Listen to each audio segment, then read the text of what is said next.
जागा आहे एक नंबर. काय एक नंबर काय त्याच्यामध्ये? इथं पण झाड आहेत ना, इथं पण झाड आहेत. काय घाबर कुठं वाटते इथं? तुला भीती नाही वाटत आहे? नाही वाटत. चल तुला एक श्रापित वीर दाखवतो तुम्हा सगळ्यांना. चला चल. ही एक श्रापित वीर. ही? हा हीच आहे. तुम्हाला याची स्टोरी सांगू? हा सांग ना. चला इकडे बसा, तुम्हाला एक एक करून स्टोरी सांगतो. हे अन्नू आता सांग स्टोरी काय झाली या विहिरीची. आता आम्ही चौघं बसलो इथं बघून ते शापित वीर का म्हणतात त्याला.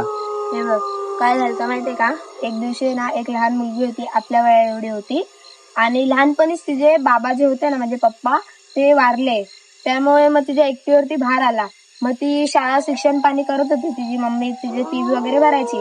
पण मग ती दहावी जेव्हा तिची आली ना तेव्हा ती 10वी बरोबर जॉब वगैरे करून सगळं घरबीर चालवायची. मग एक दिवशी तिच्या मम्मीने विचार केला की तिचं लग्न करायचं आता. मग नंतरला तिला बघायला एक मुलगा आला. मग जेव्हा नाही का मुलगा आणि मुलगी एकत्र बोलतात एका साईडला, तेव्हा तिला त्या मुलामध्ये ना काहीतरी असं निगेटिव्ह असं काहीतरी दिसलं. तिला वाटलं की हो काहीतरी असं वेगळा आहे हो, म्हणून तिला भीती वाटली. मग तिने एक रात्र विचार केला की मला भीती वाटते. तिला झोप पण लागत नव्हती, सतत स्वप्नात येत होता तो.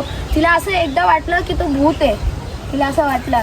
मग दुसऱ्या दिवशी लग्नाचा दिवस होता तिच्या लग्नाच्या दिवशी काय आलं, ते मंडपामध्ये होते ना तेव्हा तिने बघितलं ह्याचे डोळे काल लाल होते आज ब्ल्यू आहे.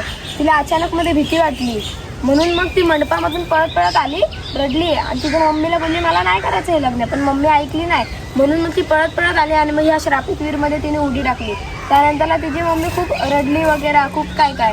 मग तेव्हापासून आहे ना म्हणजे ज्या मुलीने जेव्हापासून उडी मारली ना विहीरमध्ये तेव्हापासून इथे जेवढे पण लोक आलेत ना पाणी वगैरे भरायला पोवायला वगैरे, तेवढे सगळेजण मेलेत. नाही म्हणता इकडे 15 जण मेलेत. सब मरेंगे, एक एक करके सब मरेंगे, कोई भी नहीं बचेगा, सब मर जाएंगे.